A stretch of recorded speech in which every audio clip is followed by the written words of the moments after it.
This podcast is sponsored by nobody. Hey dudes, this is Beatrice Boepple, Amanda Kruger in Nightmare on Elm Street 5, and you're listening to Tommy Throwback Kovac on Splat from the Past. Bless you, my naughty son. Hey dudes, welcome to Splat from the Past, the only 80s themed horror and sci-fi show where things can get totally radical. Now today I will be welcoming back one of my favorite people in the entire world, or actually the horror genre for that matter, the horror community. I am talking about Beatrice Boepple. Beatrice, who played Amanda Kruger in Nightmare on Elm Street Part 5, celebrating its 5th anniversary, The Dream Child. And we are going to nerd out on the entertainment of our youth today, and I fucking can't wait. We've been wanting to do this for a while now, and it's finally going to happen today. As you all know, Beatrice is fucking awesome. She came out a couple years ago with a book called The Kruger Curse. I'm going to ask her if she's writing a sequel and if it's going to be out or anything like that. And of course, talk about upcoming convention appearances and so forth. And she's got a podcast that she does now called DK and the Bees Horror Buzz on YouTube. And I can't remember how often they drop episodes. I'm going to ask her that as well, but it's on YouTube and it's friggin' awesome. So go check it out, DK and the Bees Horror Buzz. And I can't wait. This is going to be fabulous, talking to Beatrice. So yeah, here is my new interview with Beatrice Boepple.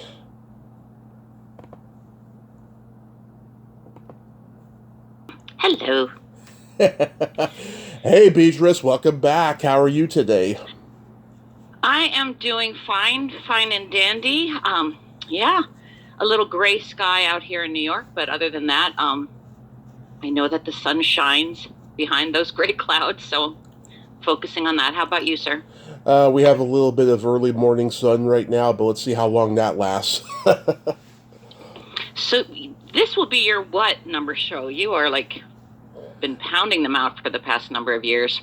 Yep, 7 years, and it's let's see, what is it? 2059 right now. 2059. I don't think there was a movie called that, but anyway, there should maybe be. We have to make them. Yeah. What do you think in 2059? So that would be what from now? I'm terrible at math. Oh my lord. Same but here. Anyway, it's 30 some years. 30 some years in the future. Exactly. So we could both definitely, if the world is still around and we play it right, we could certainly still be around in 2059. Why don't, Tommy, I know whether or not you certainly didn't have this planned, I don't think, but let's just each do a prediction. Okay. And then in 30 years, you'll still have this if either of us are still alive. In 30 years, in 2059, you play it back and see what our predictions, if any of them came true. Okay. So what do you think? What do you describe what you see the world in 2059? Oh boy, I can't even begin to figure out what it's going to look like in the future. I don't know really. Well, I mean, there's lots of opportunity for, mass destruction and dystopian future, or the planet just being gone, we run out of water, all those horrible situations, right? Right. Or somehow we get our act together and just really fix things up. So in 2059, which would be 24. So actually, what's that? Oh, that's only 25 years, I think. Yes. Oh my God, we're so bad at math. 25 years. Yeah. Okay, so in 25 years, okay, well, I don't think certainly world hunger and all that won't be solved, although it'd be nice. It would be nice. I would say in 2059, if you are able to listen to this podcast, It means that somehow we've preserved some level of the similar airwaves, or that we've adapted enough, because I find that every year all our equipment and everything just becomes so quickly obsolete. The plugs don't work anymore. You have to get a different, now USB. It's now all going to USB-C. So now all my new computer, nothing plugs into it. But so in 2059, well, let's see. You and I will still be in contact. Yep. Once in a while, like once a year or so. I don't think we'll have Facebook anymore by that point. I think it will, in 25 years, certainly it would have evolved to something else, or probably I would certainly be too old to be using it. Yeah. However, the advancements, perhaps, let's say in the film genre, yeah, in 25 years from now, they've been able to capture our dreams. No, I don't know. I don't know if they will. But wouldn't that be cool if you could actually capture your dreams and, and project it onto a screen? Yeah, or there was this movie in the early 80s called Brainstorm with Natalie Wood. It was her last movie. Or we could be able to see the past like her Christopher Walken did. Right. Yeah. Well, some of us already can, but yes. Yeah. Exactly. But the one prediction I will say is that by in 25 years from now, probably 60%, if not more, of humanity will have given up meat. Now, probably. I haven't yet, but yeah. But I think by then it looks like it's headed that way. Yeah. Which is it's better all around for the planet. I mean, when we started off, there was no option. I mean, of course we needed meat, we needed, and then when we started farming, of course it made sense, and animals were kept well. But because of the mass production, the consumer whatever, and factory farming just got so crazy, and the meat's bad for us, and whatever. And now they're making alternates that taste better and better and better. So that's my prediction. More than half of the people will have given up meat by then, and have delicious, happy alternatives. I just hope that AI doesn't destroy us. Oh my God! I don't really want to bring that up because I didn't bring that up only because yes, that's a very scary thing. I mean, on one hand, it's just amazing what humankind has been able to invent. But oh my God, is that ever scary? And what spooky movie hasn't ended up turning out to be true? Yeah. If we imagine it, it eventually happens. Did you see that computer, that AI computer dude? No. Whoever invented it, there was an interview. He was interviewing this AI robot, if you call that a robot, and it processes, it takes in his information, and then it makes decisions based on that. Like it's learning as it's going. Like that's how they design them, that they actually learn quicker and quicker based on the information. So he has this robot, and it sits down, and he had I think like a banana and a bowl and a cup and a plate and some items on the table, and he says, and the robot introduced himself, and then he said, say the robot's name was Tommy. He says, "Tommy, I'm hungry." And so the robot takes that in, kind of blinks, and then it looks down, and it's looking at the table, and you can see it processes what's there, and it, with its hand, it reaches out, picks the banana, and offers it to him. And then he says, "Well, thank you very much, but why did you do that?" And he said, "You said you were hungry, and I looked at what was here." And he actually is talking like that, like he's not sounding like this. He's sounding like a real human.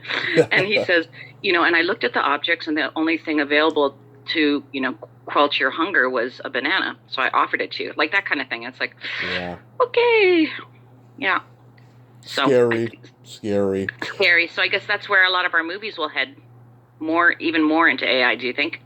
I hope not. I mean, I think that probably the bigger budget ones most likely, but I think people are still going to be wanting to create art. Yeah. I sure hope so. All right, let's go back to the past now. So, going back in time, do you remember the first movie that had an impact on you as a child? The first one, well, I'm sure every movie I saw when I was a kid was impactful because I don't think, my parents weren't big moviegoers, but one of the first that I can remember was Godzilla, and we saw it on a boat. We took the Brazil Maru, which was this big, I hear an echo, but anyway. Yeah. You're not hearing this echo, are you? No. Okay, good. So we were on this Brazil Maru, which was a big cruise ship from San Francisco to Japan. And it took 2 weeks, and they played Godzilla films, which was pretty amazing. It was just great fun. But then the very first movie I saw in a theater was 2001: Space Odyssey, and that was while I was living in Japan. And the reason we went to see that was my mom, who had done a bit of acting and modeling way back. Her agent, she shared the same agent with what's his name, Keir Delay, the star, Keir Delay. So he was there with his beautiful French girlfriend or wife, and they took us to the premiere. I was just a little kid, and sitting in the movie theater, being surrounded with all of that was, even though it went way over my head because I was only 5 years old, so I didn't really understand too much of the concepts, but to be so immersed, which I think I was even in the Godzilla film. I mean, it wasn't a big screen because it was on this boat, but both times, to be able to enter this imaginary world, which up until that had only been in my brain, was pretty amazing. I don't recall ever even watching TV until I moved to Japan, until I was 5. Wow. So up until 5, I don't think we were allowed. My father was he was a musician from Switzerland, and I don't know, they just didn't believe in TV, so we didn't have one. Yeah. Yeah, and then one, I know you said you're first, but now I'm dragging up 3. The third one, again, when I was little, but older, was Jaws. Yeah. And oh my God, that impacted me so terribly because clearly after watching Jaws, pretty much for the rest of my life now, I haven't been able to swim in murky water. And it doesn't matter even if it's a lake. Yeah. And I, of course, know there's no freaking shark, but just my feet dangling just is a creepy feeling. Similar to letting your feet or your hands hang off the side of the bed. I seriously think the shark would like you, Beatrice. Oh, the shark would like me? Yeah. Okay. Well, I don't know if the shark would like me if it known I had been in bed with Richard Dreyfuss, who in the movie world was trying to kill him, but anyhow. Yeah, wow. Yeah. And when I say in bed, I don't mean we didn't do anything. We were just in bed together. I know. It sounds a little, but. Yeah, incestuous. Yes, yeah. So how about you? What movie was your... The first one that truly impacted me was Back to the Future. Okay. I've always had that fantasy of going back in time and seeing my parents in high school to find out why they're so fucked up and why I'm so fucked up, because right. they always used to let me look at their yearbooks and stuff, and it was always something that, that was fun to think about. I think that's why that movie is so popular, because I think a lot of people think about that. Right. For sure, yeah. Yeah. But, and what about, so then, in terms of no, I guess Groundhog Day is a little different. Although that's one of the questions I ask on my podcast is, if you had to live one day of your past over and over like Groundhog Day, what day would it be? And why?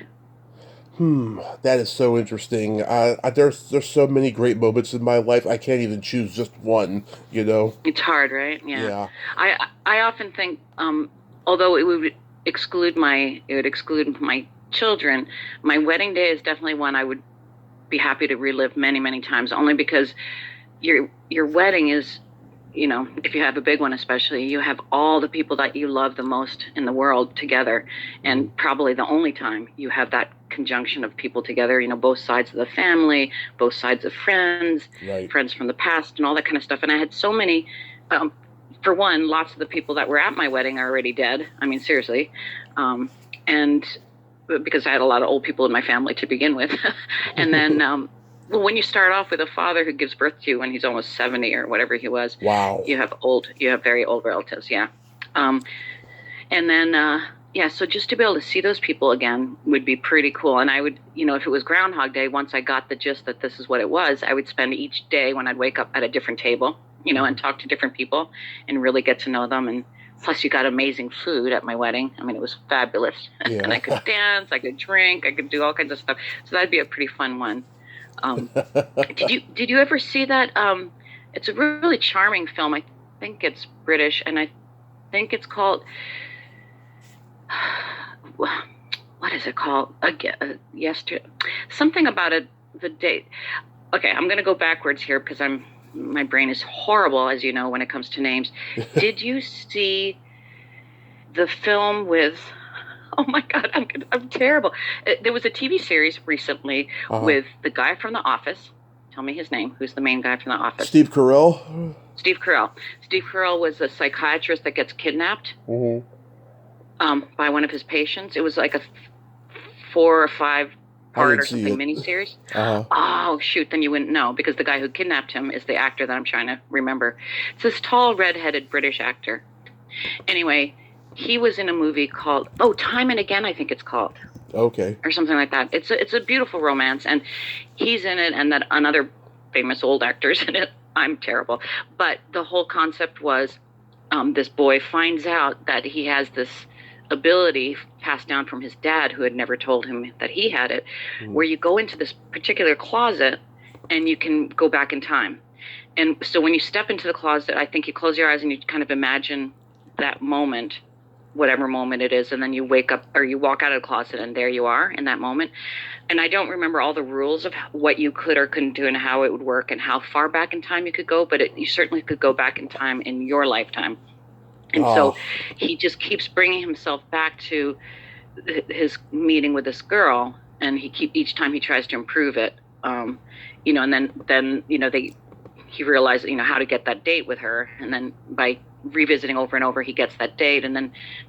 But I don't think it's stuck on that same exact moment. Like you can fast forward it to the next moment, so he keeps trying to get with this girl. But another thing in the theme of time travel, going back. Interesting. Yeah.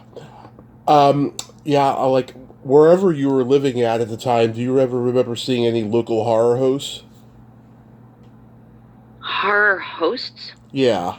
How do you like TV? You mean, or TV horror hosts. Yeah, like things like that. Yeah. Well, again, when I was little, no, because they truly didn't let me. And then I was in Japan for 4 years. And Japanese horror was another ball game altogether, just a totally different level of terror. But it's, it wasn't, at least back then there was very little gore, though a lot of disgusting things. They're very into disgusting, like what we, would consider disgusting, but and this really creep factor. But yeah, if you're talking about a lot of I really unfortunately missed out growing up with a lot of those horror hosts that I've only learned now, as an adult. Yeah. About. Did you grow up watching some of them? Yeah. Like Elvira and all that. I never saw that. Well, by the time I came of age, we didn't have any more local people, so we had Rhonda Shear and Gilbert Gottfried on USA Up All Night. Joe Bob Briggs went from the movie channel to TNT Monster Vision, and that's where I discovered him. We didn't have the movie channel. My mom works for the cable company, and yet everybody had to pay for the movie channel. That was the only channel that wasn't free, and it was expensive, I'll tell you. Oh, man. And so, those were my horror hosts growing up. And, of course, I found out about Vampira and everybody that came before them. Right. Yeah, Joe Bob Briggs. Yeah, I was recently cast in a film. If anyone involved with a sense of hearing this, I don't know. But, and it's going to be premiering at his film festival. But unfortunately, this is one of the most difficult things I've run up into so far in my renewed career in acting was a horror film that was too horrifying for me. I was cast by a guy. I'm not going to name names just because he's kind of really hurting right now about the fact, and I'm hurting too, that I had to pull out. We had met on another film, mutual film, and he rewrote a part to make it so that I could play it. And it was really an awesome part, and it's going to be awesome for whoever ends up playing it. It's going to be fantastic. It's a great, meaty, part for a woman, and I was so grateful that he wrote it for me and he wanted me in it. And I had said yes because I hadn't read the whole script. I hadn't read any of the script. I just said yes based on knowing him. He seems like a very upstanding person, and I do believe that he runs his film sets beautifully. But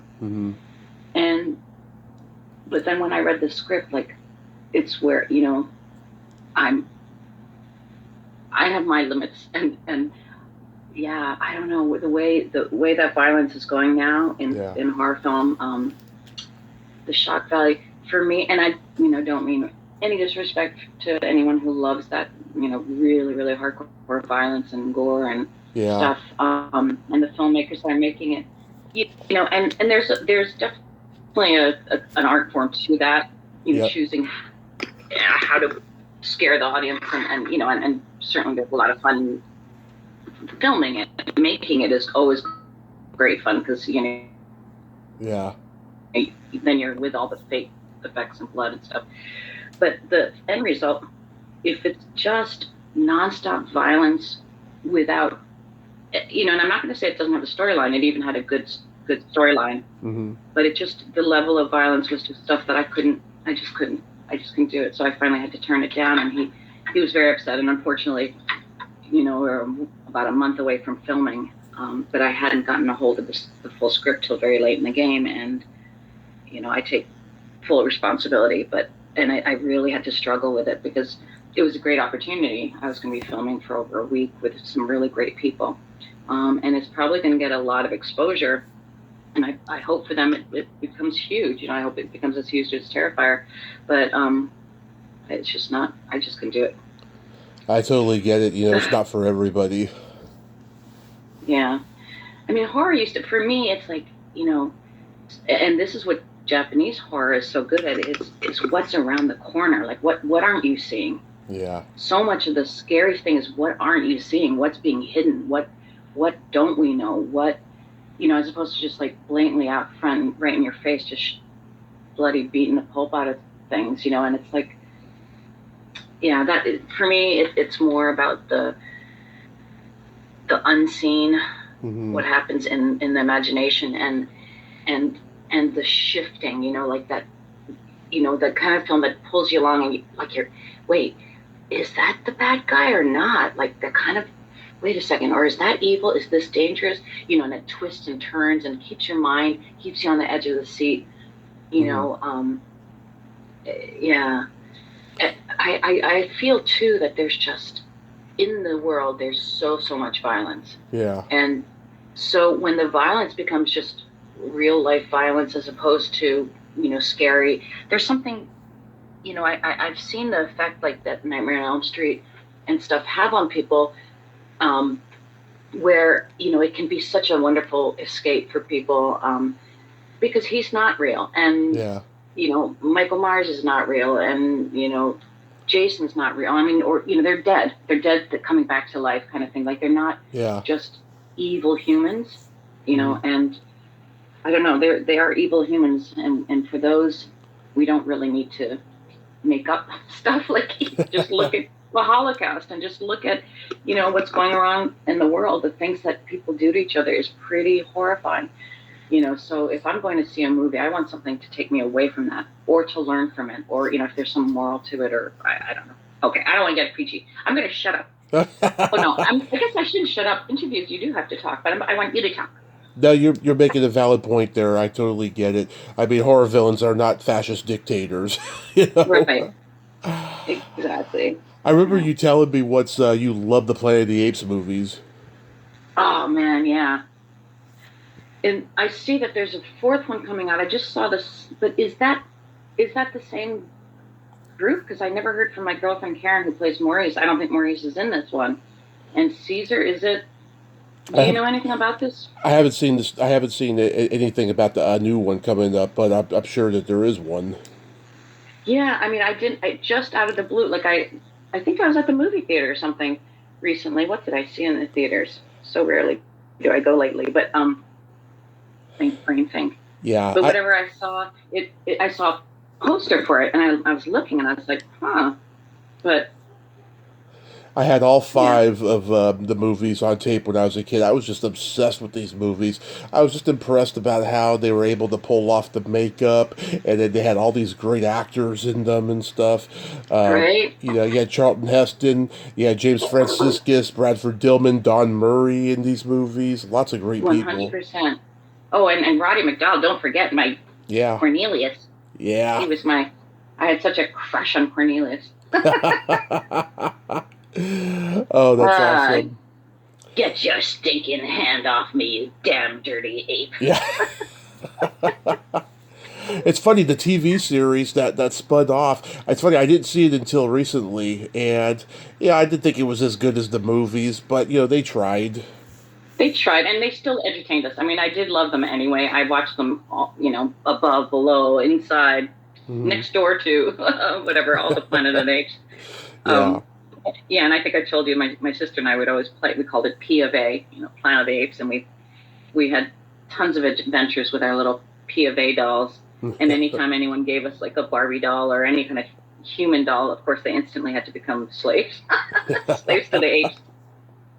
But no, the apes were always the heroes. Just like if we ever played Cowboys and Indians when I was a kid, the Indians were always the heroes.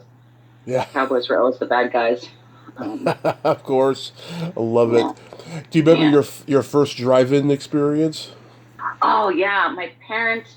This was one. Yes, we did go to a drive-in in a big old um, station wagon, and we all. I don't know why.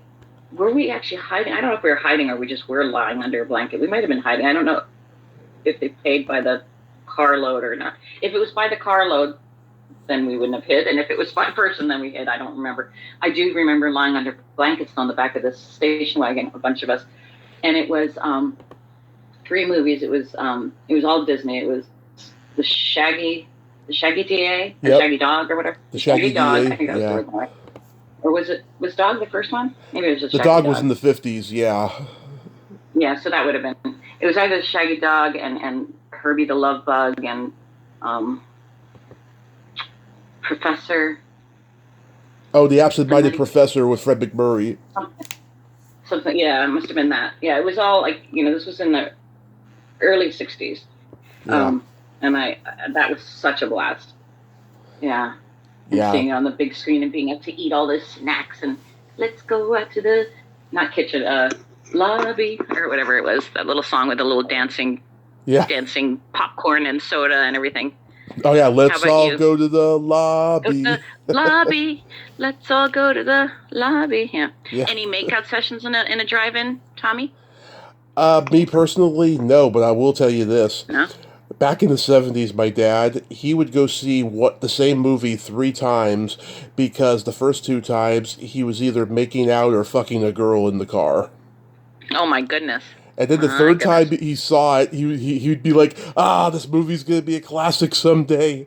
And he told me this happened with Rocky, this happened with Animal House, The Groove Tube, which is a raunchy sketch comedy movie with Chevy Chase and Richard Belzer. Oh my goodness. Yeah, Were you conceived in such a manner? was I conceived in such a matter? You know what? I've never asked my parents. Maybe. Yeah, you should say what film during which film was I conceived? That would If be that was great. your father's modus operandi in the drive-ins, who knows, right? Oh, yes. But I was Mm. 2 when my parents started taking me to the drive-in. And the first one they took me to was Weird Science, and then the second one was Rambo 2. And Ah, I have a vague recollection of remembering it. And starting when I was about 3.5, they stopped taking me for about 3 years because it got to a point where I was either falling asleep in the car or getting out of the car and knocking on windshields. oh dear. Okay, Yeah. I did that at there was just recently, or like, was it last year? I think. Fred. Yeah, the Freddie Fest they had at the Mahoning Drive-In in Pennsylvania. They had the cast of 5. Well, a lot of us were there. Was it just 5? Which one? Or was Mark at the Mahoning Drive-In? Yeah, it was. They did a Fred Fest, and I can't remember who all was there, but I know that myself and Danny and Lisa and Erica and Mark Patton. Was Mark with us? I don't think so. I think this one maybe was specifically for Elm Street 5. Okay. Because and Joe Seeley, I'm pretty sure Joe was there. But for some reason, we also had Jack Shoulder from, director. I know Jack. Too. Yeah. Yeah.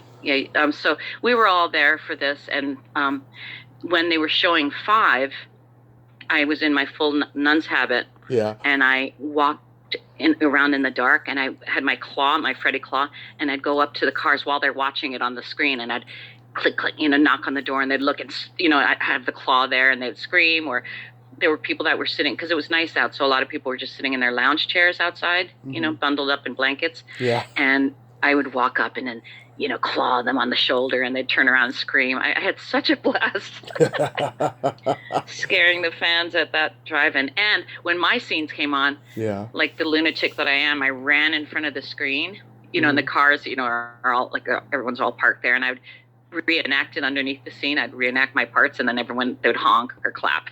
It was really, I'd never seen myself on such, like, that's the big screen. That's a real big screen.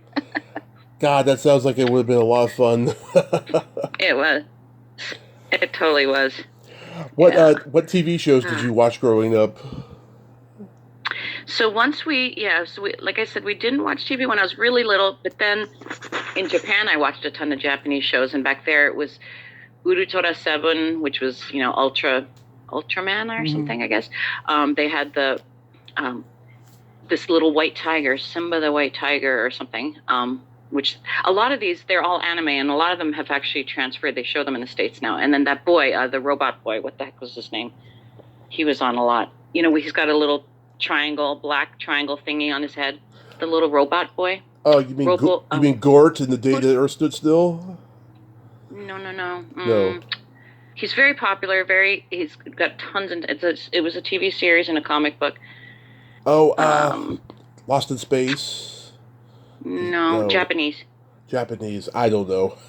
I don't know. Anyway, so those were the ones I watched when I was in Japan. Then I came back to the States, and I was 9 years old, going into school in 5th grade, having no reading or writing ability in English. So I had to watch tons and tons of Sesame Street and Electric Company. Wow. And that really helped. I mean, watching those shows is what taught me English, so I was able to catch up. I was still, speaking English, so at least I had that, but I had never learned the alphabet while I was in Japan. So I watched that, and then once I was able to do everything, I watched all the classics of the 70s, which was, I watched the Brady Bunch, I watched Hogan's Heroes, I watched Fantasy Island, I guess as I got older, Fantasy Island, Love Boat. I watched, oh my God, there were so many fun shows. And Charlie's Angels, Bionic Man. The $6 Million Man. Yeah, the $6 Million Man and the Bionic Woman, right? Right. That's what it was. Yeah, and oh my gosh, what were some of those others? There were so many fun shows. Starsky and Hutch. Starsky and Hutch, of course, yeah. Chips. And then what was the one at night? Chips I saw, but I didn't watch it. I liked Starsky and Hutch, and I watched Columbo. Yeah. Because I think my parents liked Columbo, so we'd watch that. And that, what was that cowboy man that'd come on after Columbo? McCloud?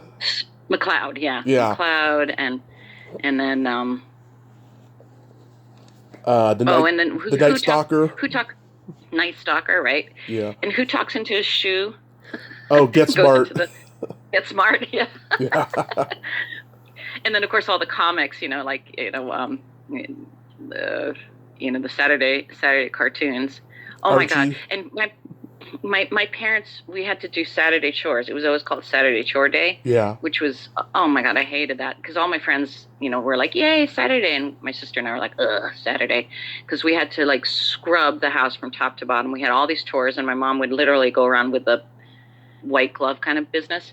So we'd have to get everything done. But once we got it all done, then we could play with friends and catch some of those Saturday morning comics. Do you remember the Magic Garden? Yes, I do. Yeah, I, I remember the I, I Magic Garden. I've only heard of this show recently, and I'm trying to get one of those girls on the show because I seen clips. I was like, wow, this was a pretty groundbreaking show for its time. Yes, it was. For sure it was. And then when I got a little older, and I think we might have even talked about this, I'm not sure, but was which really kind of led me more towards wanting to be an actor was Zoom. Oh yeah, And Zoom. nowadays, yeah, this generation now, Zoom, they think of what we do on the phone, but back then when it was a show, I loved that show. I mean, it had all its, I guess you'd call it like a kids variety show, right? Because it Yeah, would have all these different segments. It had, I think it had a little news maybe, but it had, activities, fun little activities and little songs and funny little sketches. And then they would have that little segment where they would visit. It would be a video of a kid somewhere in the world living their daily life, and that's what I used to always imagine, that they were following me doing that. my brother's 9 years Um, older than me. He was born in '73, and so he got to see Electric Company and Zoom right, and Schoolhouse Rock on Saturday right, mornings when he was a kid. Yeah. yeah, yeah. That was all the stuff we had, and but an interesting thing about the shows of that time, and even more so earlier, which was like My Three Sons. I watched those too, like I Dream of Jeannie, Yeah. Bewitched, My Three Sons, uh, Don't Dig Up the Daisies. These are all well before your time. Yep. And Father Knows Best and Leave It to Beaver. Yep. And those, and Happy Days too, they all basically, aside from like on Happy Days, when you think about it, the Fonz, Yeah. he was the only sort of rebel who, didn't really have a home life, but everyone else had parents. And on these shows, like everyone had, even though, I mean, the Brady Bunch, it was interesting because it was divorce, or I can't remember, maybe their parents had died. But it's a remarriage anyway. The two, Yeah. the whole story is a father with three sons and a mother with, it probably wouldn't have been divorced in those days. They would probably had Yeah. parents had died. But, but even with that, like it always showed these beautiful, loving families. Mm-hmm. And for a lot of us who, that wasn't our reality, you'd watch these things and it was a wonderful escape in one way, but on the other hand, it kind of made you feel like even worse about like how screwed up your family was. Mm-hmm. But then it started to change. When did it really start to change? Where when I'm thinking of like Roseanne, whether you like those shows or not, like Roseanne and they all start to have like the parents start to be like more well, no, blue collar trashy. Blue collar trashy. But even with, I mean, but like in a way that I don't mean, Roseanne's actually not a good example because they were blue collar for sure, but they were loving, very supportive parents. I'm trying to think of ones where they started to change, where the parents were kind of stupid, and that started to become a trend in, what is it, maybe the 90s, Married with Children. Right? Married with Children and all those where the parents are always like just really weird and dumb and not, whatever. Yeah. But I don't think they ever really had yucky abusive parents, which, I mean, obviously you're not going to make a happy little sitcom about yucky abusive parents, but but at least they were showing that not all families are, that families aren't just like a father and a mother who, very quietly and calmly discipline you with their words and, are consistent in their, like they showed that we're humans, parents, everybody's human. Yeah. But and from like which do you think is better, the fantasy of the past, where you could sort of hide away in this fantasy imagination world, or reality? I don't know. I mean, yeah. I mean, I love nostalgia. Obviously, I think that's great. I think the shows that took place in that time period were great. Yeah. Either way, it's fantastic. But also too, there was a period, and I've talked about this with some people from the mid '70s to the mid '80s. There was a lot on the news about black market adoptions, and there was all these storylines written into sitcoms where there was always like the adopted orphan kid, and when you think about it, it's kind of mind blowing. Yeah, that's true, right? Yeah. Yeah. With the news and reality, when the news sort of gets slipped into shows too, what's come on, brain? Neighbor. Mr. neighbor, Rogers. Mr. Rogers. Mr. Rogers.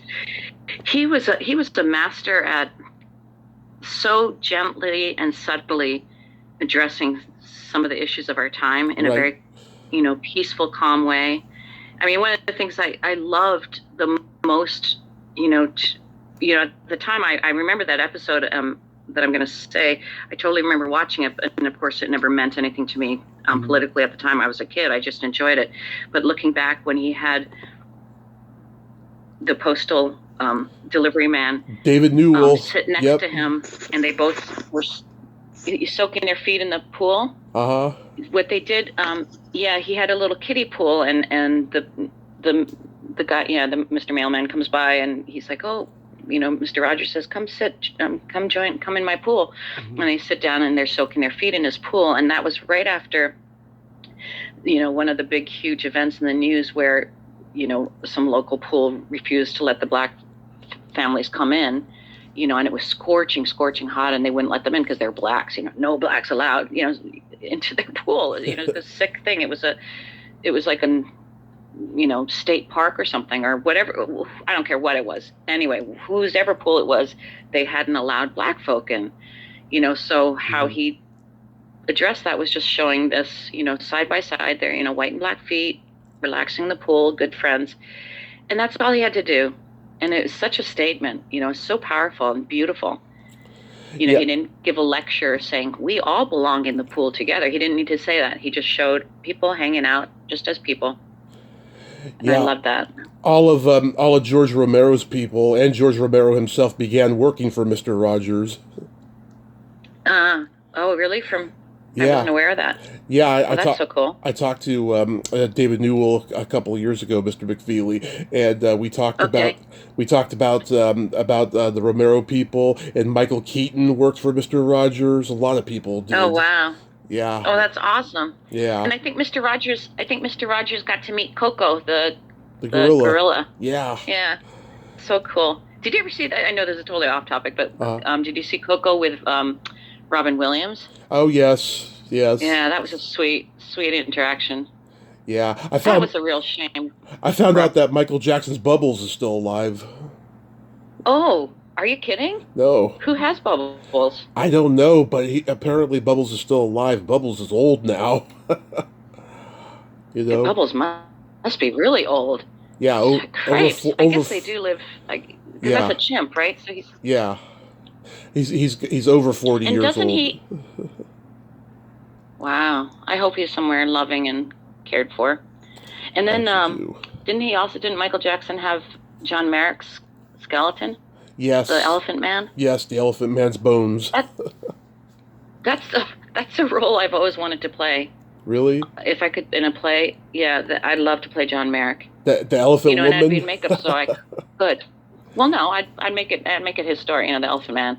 It's he's such a, the character is such a beautiful. Did you ever see the play? Only they the made movie. A beautiful play of it called The Elephant Man. Only the movie. But that's a character since I was little, my heart goes out every time I've thought of him, and that's a role I would love to play. Yeah, David Bowie played him on stage. Oh, David Bowie did? Yeah, back in, I think, the early 90s or something. Wow. Yeah. Well, that's so cool. Yeah. That's impressive. I got to look out for that. I wonder if it's somewhere on YouTube or something. Probably. I'd love to see his. Yeah. I guess most actors have their dream role they'd love to play. I know some people probably want to be like a princess or something, but I'd love to be John Merrick. And the nice thing with that is, I guess it doesn't really matter how old you are, as long as you're, healthy enough to be able to carry the prosthetics on your body. Yeah, I mean, what's his name? Buddy Ebsen, who played Jed Clampett on the Beverly Hillbillies. He was the original Tin Man, and he had to quit because he was allergic to the makeup. Oh yeah. Yeah. But some of the makeup stuff that they had to wear in those days, oh my goodness, Yeah. I was mentioning, hopefully I don't think on any interview, but I had just discovered recently this film I had done for Expo. In the World Exposition in Canada, I think it was 86 or 87, whatever year that was. Mm-hmm. It was called Rainbow War, And it was this fantastical sort of half animated, half live action, 20 or not even 20 minutes. It's a real short. It was a short film because it's when you go to the Canadian Pavilion, that's what would play. And Ryan Stiles and Colin Mockery from Whose Line Is It Anyway, they were in it along with myself. We were all extras in it, but well, there was no dialogue in the whole film anyway, but they did have sort of featured characters. And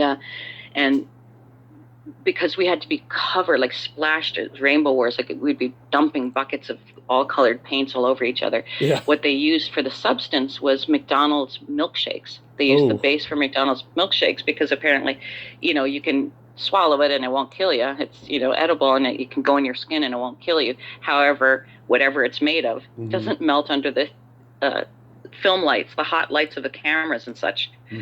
So it's some kind of, I don't know what it does in your stomach. I want to think about what it does in your stomach. I used to love the old McDonald's milkshakes before they started using ice cream and milk when they had the shake machine. It was so damn good. Carl's Jr. used to have like little teeny tiny ice particles in theirs. That was so good. I miss it. And that funny, some of the good old junk food. Yeah. But yeah. Do you remember crazy? Do you remember the first album you ever bought with your own money? The first album that I bought with my own money was that my first? Yeah, because I've asked for a few, but the first I bought, I'm a little embarrassed. No, I shouldn't be embarrassed. Just be proud, B. Okay. It's fine. No, it was a John Denver movie. It was a John Denver album. Okay, my dad had John Denver's greatest hits on vinyl when I was a kid. Yeah, mine was on vinyl, and it was he would make me feel good when I was sad. Yeah. I liked his music. But the first album I won and stupidly gave away because I didn't know at the time was, oh my God, now I'm even forgetting. Whenever I mention this one, my husband yells at me. He's like, how could you have given it away? It was, holy crap. I'll have to get back to you on that one. I'm having a brain freeze. But on a radio station, I won this album, and I was like, I hadn't heard of these guys, and I just gave it away. It was an autographed album by, you keep talking. It'll come back when I'm not thinking about it. Yeah, so I was an MTV kid, so I bought Phil Collins' No Jacket Required and Poison, Look What the Cat Dragged In with my birthday money when I was 8. Oh, wow. At 8? At 8, yeah. Wow. Well, buying a music album, good for you. At Christmas time and like my birthday, I would get like cassette tapes. I had Michael Jackson's Bad. I had Paula Abdul's Forever Your Girl. I had New Kids on the Block, Wilson Phillips, stuff like that. Okay, yeah. I mean, I had the albums we had at home. I mean, we had all the way from from the 40s kind of thing. We had tons and tons of classical music because my father was a composer, conductor. But then for my brothers who had, fought in Vietnam and stuff, we had a lot of the Beatles and the Rolling Stones and, all the basic classic rock of the day. Yeah. My parents had a huge box of vinyl records. They had everything from Fleetwood Mac to Van Halen to the Beatles and the Stones, Captain Beefheart, Johnny Cash live at Folsom Prison. Very eclectic tastes. Right. Yeah, that sounds like I have right now. I probably have over 200 vinyl records somewhere around here in this house. Yeah. Do you remember your first concert? My first concert was Heart. Wow, what year? Would have been, let's see, I graduated in 80, and it was around that time, like either late 70s or between, I'd say 79 to 84, somewhere in there. So I think I saw it with my girlfriend Cheryl. It was in Victoria. It was a Heart concert. Yeah, that was my first. What was your first? I had 2 first concerts because one was County Fair and one was a straight up legit. The first was Steppenwolf at the County Fair, and the lead singer John Kay was the only original member. I could look at the older people and think, yeah, the magic is gone for them, but I think he put on a damn good show. He's a very charismatic individual, that guy. And then cool. I saw Alice Cooper at the Warfield in San Francisco in 2000, and oh my God, he is a showman. I mean, he did at least one or two songs from every album he ever recorded, except for the ones that he was really fucked up on, and Wow. you know, he gets killed at the end of every show. I can't remember how he died this one. I think he either got hung or he electrocuted himself. I can't remember. Oh my goodness. Now, who was it? Who would bite off the chicken heads? That's Ozzy. That was Ozzy. Okay, yeah. Yeah. I remember when I was a kid and hearing that, I was like, oh my God. You know, there's like Oh, pretty Ozzy. shocking. Ozzy was full of shenanigans back in the day. He peed in the Alamo. Oh my God. Okay. Yeah, Hmm. lots of crazy stuff with Alrighty. that guy. Yeah. Do you remember Oh man. your first makeout song?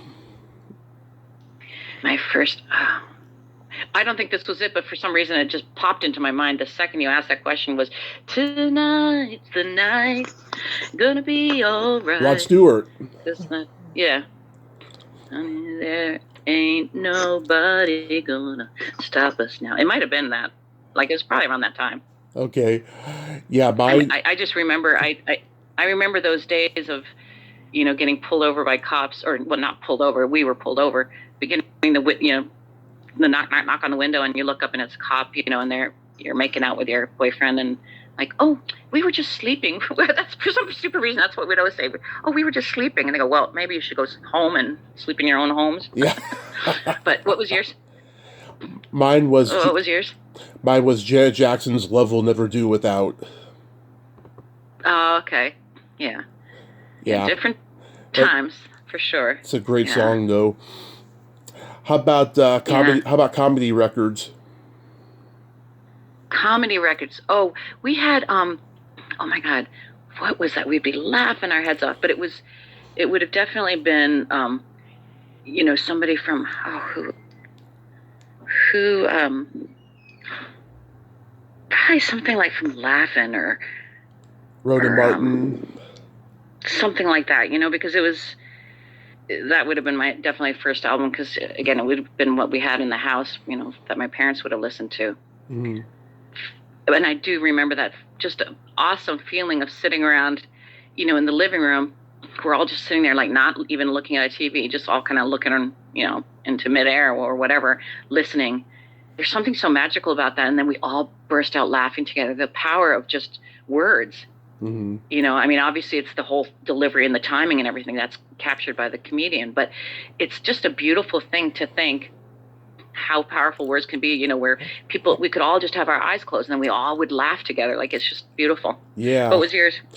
Well, my mom had Lily Tomlin's "This Is a Recording" on vinyl, and Okay. I still remember, oh my God, she's like, you know, calling up Joan Crawford and saying, "Hello, Mrs. Crawford? Yes, the Coca-Cola Company would like to speak with you." You know? We had good voice there. You did a good job there. Thank you. We had Cheech and Chong's "Big Bamboo" with the wrapping paper inside. Oh, right. Oh, funny. Yeah. We had a Richard Pryor album, but I don't remember which one because we only had the jacket. The cover was missing. It had been long gone. I guess that was left over from one of their wild parties back in the 70s. Was it Richard Pryor or who did the curse words? Oh, the George Carlin. Curse words? Oh, that was George Carlin. Right. Yeah. The seven words you can't say on television. Right. That's right. Yes. Oh my goodness. Yeah. Yeah, I mean, the comedy records of the 70s were really magical. And I talked to someone the other day who never listened to comedy records back in the 70s. I was like, really? It was your time. Bummer. It was your time when the comedy records were starting to become king, you know? Yeah, and they were so great. Yeah. Yeah. Oh man. There's nothing like that stinky, musky smell of vinyl, I'll tell you. It's sure. Intoxicating.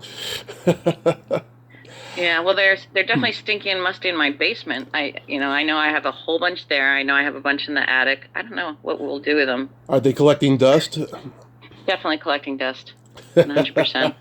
But my, you know, I mean, they're collections from that. You know, I've had all my life, and then my husband's all his life. And when I first met my husband in his apartment in New York, it was like all those metal milk crates filled with vinyl albums, and that would be the furniture, like he'd stack them and then put wood over them. That would be the furniture that we'd sit on, and tables and such.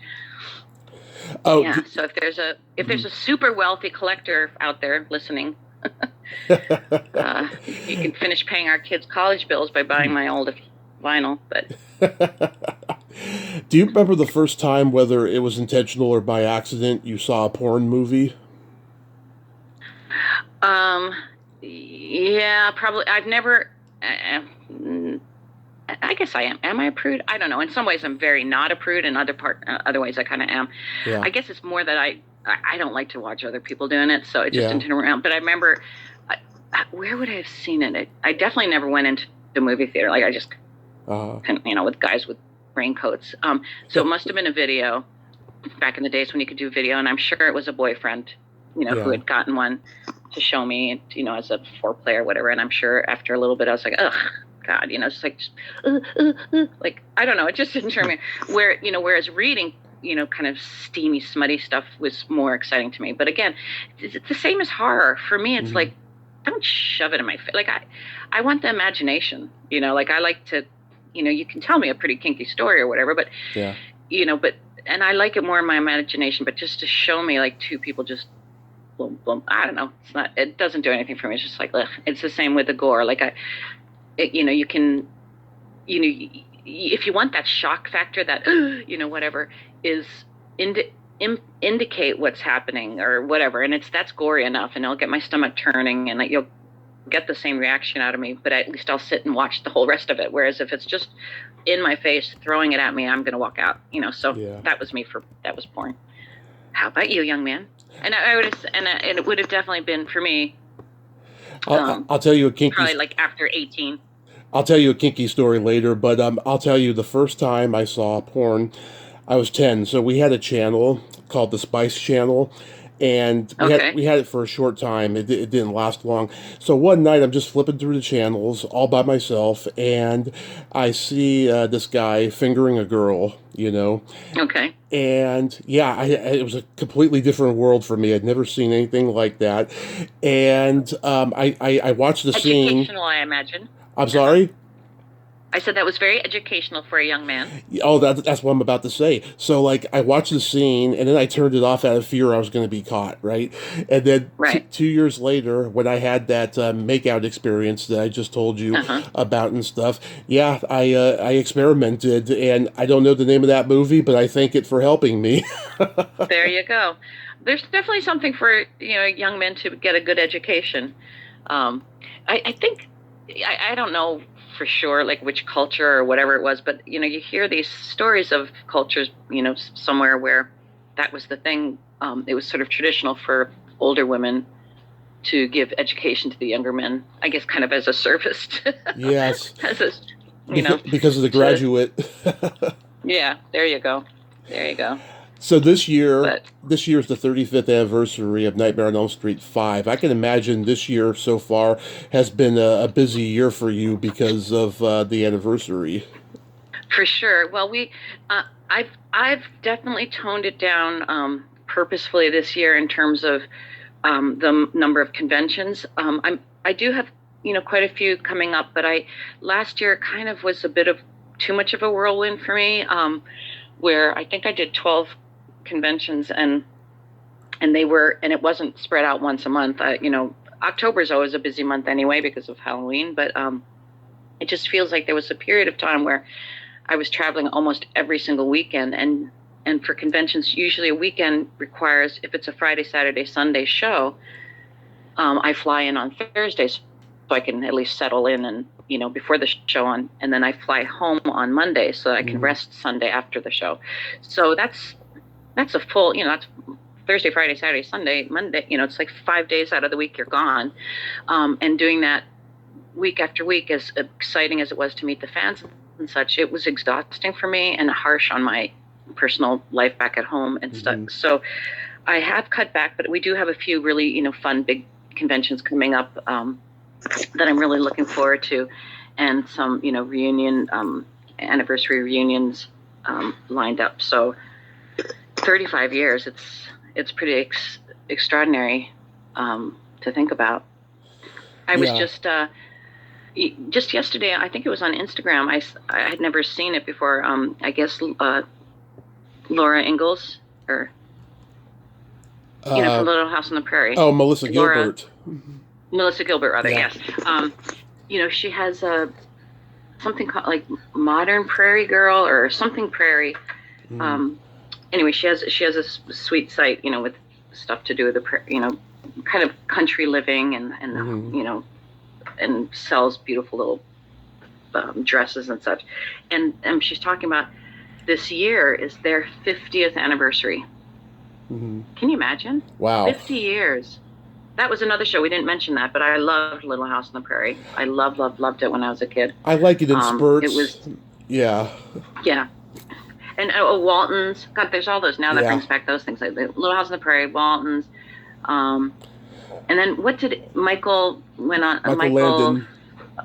Yeah, went on to be that angel. Oh, Highway to Heaven. I love that show. Highway to Heaven. Yeah.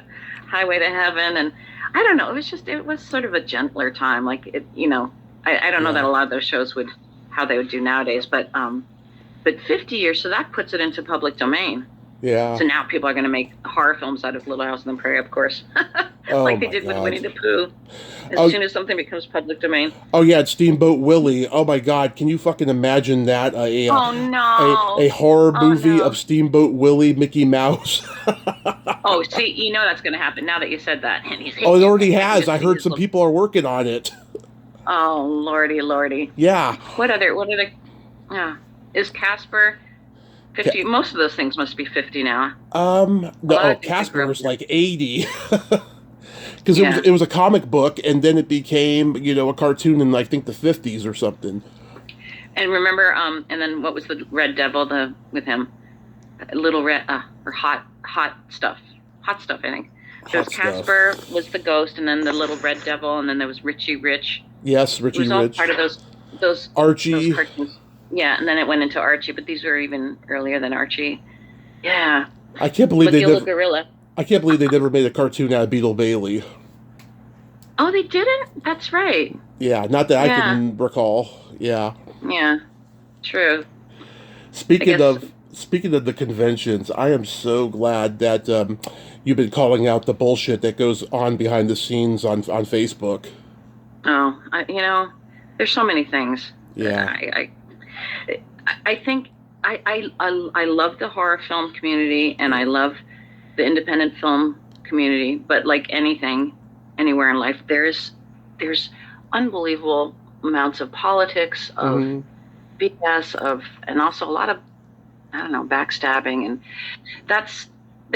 I have a love-hate relationship with all of this right now. Yeah. I think probably all do. There's days that I'm so grateful to be part of this all, and there's other days that I'm like, screw this. I have my own life. Like I can very easily not do any of this, which I didn't for, a good part of the past 35 years. It's only really been the past 5 years that I've been involved. For 30 years, I didn't even know there were such things as horror conventions, and and as grateful as I am for this whole new life that's opened up, and it's pulled me back into the world of acting. And the timing couldn't have been better because now I actually can. It's also reminding me of some of the bullshit of this industry, and I'm like, oh my God, it's a constant back and forth between my loving some aspects of it and really hating other aspects of it. I've experienced, a lot of shit getting people on the podcast, and I've only had a few really horrible experiences at conventions for the most part, but people have told me things, like fans have told me stuff about, meeting somebody who disappointed them, and people that I used to respect that I just don't respect anymore, it's awful. Yeah. There's, on every side of each thing, there's sometimes there's fans that do, creepy, rotten things for sure. Of course. There's celebrities that do creepy, rotten things for sure. There's show producers and stuff that do creepy, rotten things. There's agents that do creepy, rotten things. Like it's not one facet or the other. It's just people. There's people that are takers and people that are givers. There's people that are doers and people that aren't.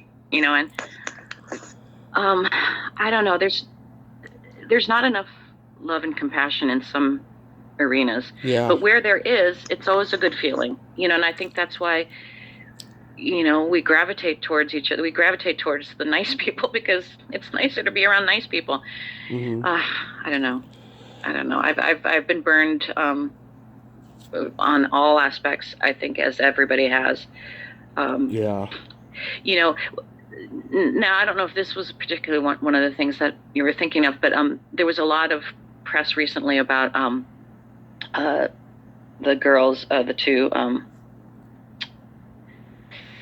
from the movie that I love, where they drive off the cliff. Oh, Thelma and Louise? Thelma and Louise, thank you. Yeah. So those two girls, the two actors. Gina Davis, Susan Sarandon? Yeah, and that awful setup they had. Yeah. Yeah, and the awful setup they had at that show. I don't know which convention that was, where they had the boxes between them and the fans. Oh, yeah. I got a story about that. Talking? Yeah. Oh, do you? I looked at it, so not knowing the background, not knowing the details, which it's always important. You want to hear a whole story before making any firm decision about anything. Yeah. But just to look at it, it's disgusting. It made me like, oh my God, that's gross. And again, what are the reasons behind it? Who made the decision to set it up that way? I don't know. Yeah. But my feeling is, and it's definitely much easier to say as a, small time celebrity, I have a very limited fan base compared to like big A-list people. Mm-hmm. And so it's easy to say, oh, well, if I was a big A-list person, I would blah, blah, blah. And, do we have proof that I would if I was? No, we don't.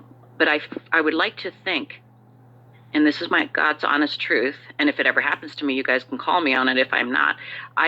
My God's honest truth is that if I was in a place where I had more money than I needed, or, certainly well enough to take care of my family, right, fan events I would do for free, 100%, because they are what keep my career going. They are what my audience, that's who I would be. I would want to give back by doing free appearances. Mm-hmm. I don't now because I'm still struggling to pay off, our home and my kids' college and all that stuff. I certainly don't overcharge, I don't think, but I do charge for my time and my service. It's the ways I'm making money right now. But I feel that it's just odd that the bigger the star, the more they charge. And, when it starts to become these big, ridiculous prices, it's like, I get it if you are struggling. And this is a point I do want to make, is that just because someone's famous does not mean that they're not financially struggling. Yes. However, in most cases, they probably are not. I don't know. Mm-hmm. But don't just automatically say, oh, he's a big star, he's making money. If they're currently on a big show, then they probably are. But if it was from a long time ago, then do not assume. Just because somebody, they could be the biggest star on the planet. But if you haven't seen them working for the past 10, 20 years or more, that does not at all mean they're wealthy. They could be poor as dirt. So that's number one. But so I can't speak for Gina Davis and the other one, where they're at. I don't think either of them are financially struggling, but I'm not going to speak on that behalf. But I just do feel that there comes a point where big names are, when they're charging like hundreds of dollars just for a second with them. I don't know. I do agree. I don't know who it was in the fan, one of our fan, our horror fan family people was saying, it's you fans that are keeping this going by agreeing to pay that kind of price, mm-hmm. which is kind of true. It's a 6 of one, half a dozen of the other. It's like, if this is somebody you've really always wanted to meet, only you can decide what's worth and what isn't worth it to you. If you are an autograph collector, some people, it's the autograph that means the most. They're collecting these autographs. And if that's your true passion, then you decide if it's worth it for you and it makes you happy and it adds to your collection. Or if you're doing it, to make money as a seller of autographs, that's another option too. Mm-hmm. If it's just that you want to meet the people, that's where for me, I'm there to meet my fans. I'm super and grateful when people buy for me because it absolutely helps pay my bills. But I will never not speak to somebody just because they didn't buy something for me. And I've said this many times. It's like Yes. you know, That's why I freaking love you. And I'll tell you, back in October, I go to meet Elvira at Sinister Creature Con in Sacramento. And every time she's at Monsterpalooza, I miss her because her line is out the door around the block. And she's doing the plexiglass thing. I knew it. Everybody going knew it. But this is what right. we were not prepared for. So in my experience, I go there. She has two handlers, one in her 20s, one in her, I don't know, late 50s, early 60s. And I buy her book, and I think I got an 8x10 as well. Or no, I just bought the book. So it's my turn. And, I'm trying to be all nice and chatty with her. And, I let her know that we have mutual friends and stuff, right? And she's like, oh, how sweet. And then she's signaling her handlers to get rid of me, right? Oh no. And then I look, and she doesn't even have the book open. It's not even in her hand. I'm like, oh, hey, you're going to sign my book? And she's like, oh, this is your book? Okay. And then she starts signing it. And then, of course, I had the picture, and it was awkward with that plexiglass. So then I'm talking to people I know who work there, both behind the scenes and who have tables. And they were all saying, yeah, she is a complete diva when everybody's not here. And my friend, Miss Misery, who's a horror host in the Bay Area, she has known Elvira over 20 years. And that day was the first time she was not allowed to talk to her at all. Oh. Yeah. Huh. Well, I mean, Elvira, I've never personally met her at all, but she's definitely older than me, right? She's in her 70s or Yeah, in her 70s. Yeah, I mean, the one thing that I will say again, this is also important for fans. Like, nothing should ever excuse not being kind. You can be kind. I don't care what the hell. You can be kind to people no matter what, and treat people with respect, whatever level of celebrity you have. Whether the plexiglass thing since COVID, the only thing I will say is if somebody's like much older, if it is a health concern, yeah, I can see because I probably am way too risky because I freaking hug everybody. I'm hugging everybody, and I realize afterward, like I had, I'd bring my little baby Freddie head, and I'm always hugging it and kissing it, and I let other people hug and kiss it. I'm like, I should be wiping a freaking thing down in between because, not for nothing. I mean, we're meeting hundreds of people from all over, everywhere, and you don't know, people might not wash their hands. I don't know what. Oh, can you still hear me? Yeah, I can hear you. Oh, good. Okay, my computer just went like black. Yeah. But so there is a point, like, so I'm 62, but like when I'm 70 or 80 or if you're older and your health is compromised, that's the only time I would say, if it purely is for a health reason because you're meeting a lot of people, that I do get. Well, then, and just to not. The next week, she posted a video of the next con she was at. No plexiglass, hugging everybody, was happy and social. Yeah, I thought that was weird. That's really weird. Okay, Yeah. that doesn't unless she was sick that week, in which case then she shouldn't actually really be there either, right? But I don't know. I don't think she was because it was pre-planned for months and months. Okay, that's weird. Yeah. Okay, but so my my 2 cents on this, for anyone who's going to conventions is, and not even conventions, just in life, let's all try our very, very, very best to, well, number one, obviously treat everyone else with as much kindness as we can. But even more important, and I think especially with AI, rising, please, everybody, try not to jump to conclusions ever on your first impression of anything. Whatever, if you read something, you see something, you hear something, even if you see a video, if you see a video of me, saying, "Look for this guy," or something weird, like, I would never say that. So it's not going to be me. No. So, but they can now completely make our mouths move and they can copy our voice and make us look like we're saying something. So if you ever see anybody that you've been following seeming to say something out of character or, whatever, don't just go, oh my God, did you hear that so-and-so said this? Like, check it. We got to get to that point now where we start to check everything. If it seems a little off, don't just go spreading that word right away. Please do some background research. So say if, like, Elvira, I don't know her at all. I know she's a number of my fans are huge fans of hers and know her more personally. I've never met her. I don't know anything about her, but we'll use her as an example.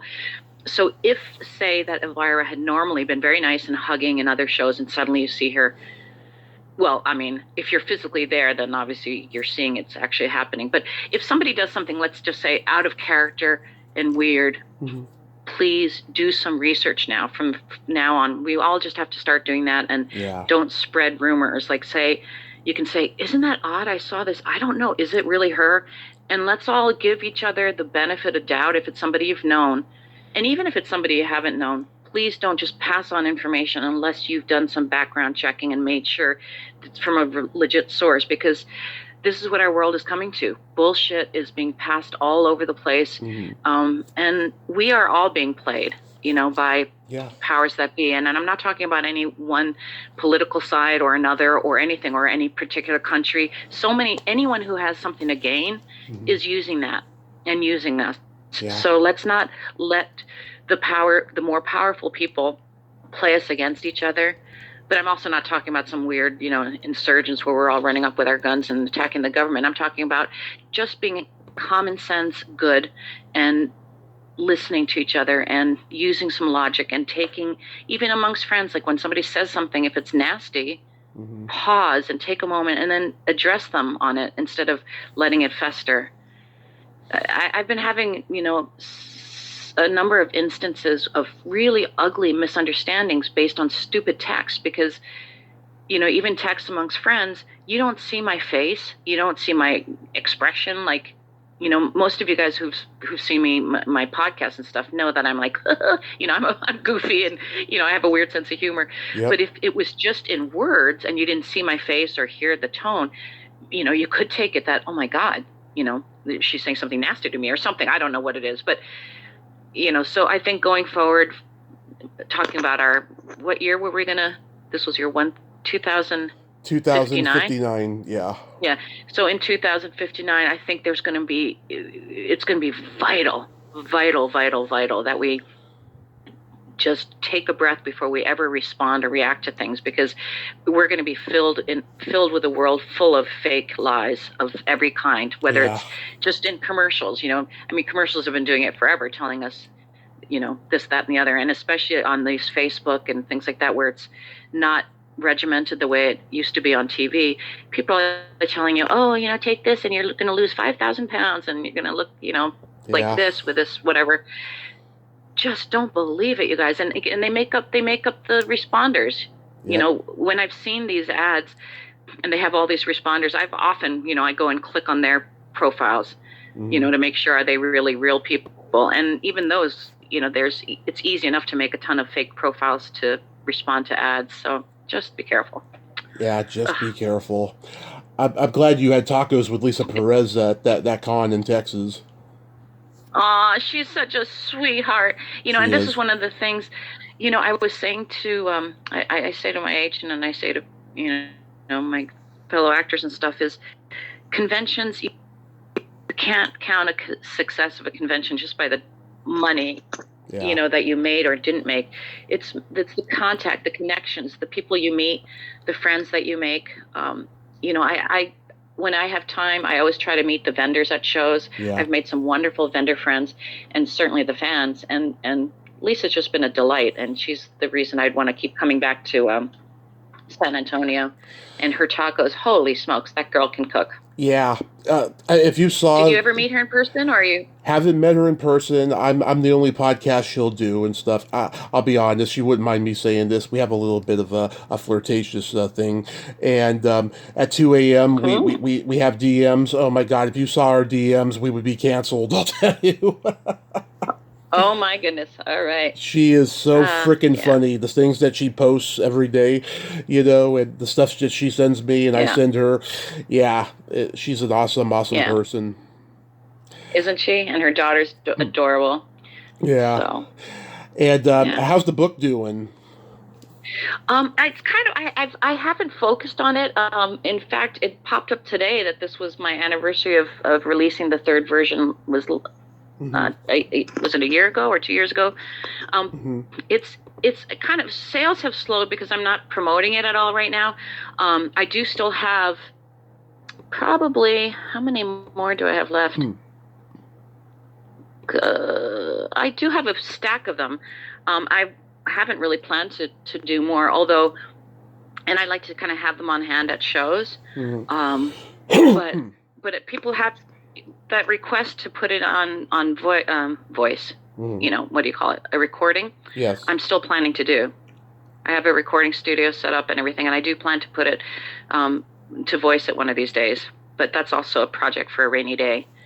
Nice. This year is really more about acting. I've been in a couple films, and I'm doing a few more films, and it's a lot of dialogue to memorize, so it's taking a lot of focus. But anyhow, awesome. How often do you drop episodes of DK and B's Horror Buzz?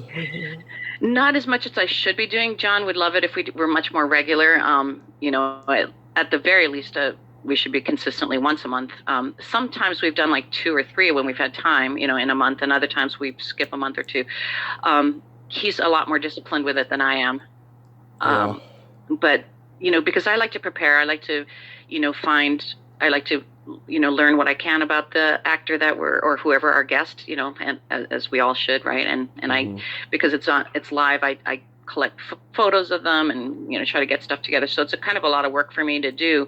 So I haven't done one in a while. But not. Well, we did one. We just had Nancy and Ritter and Mark. Love Nancy. And she's a sweetheart.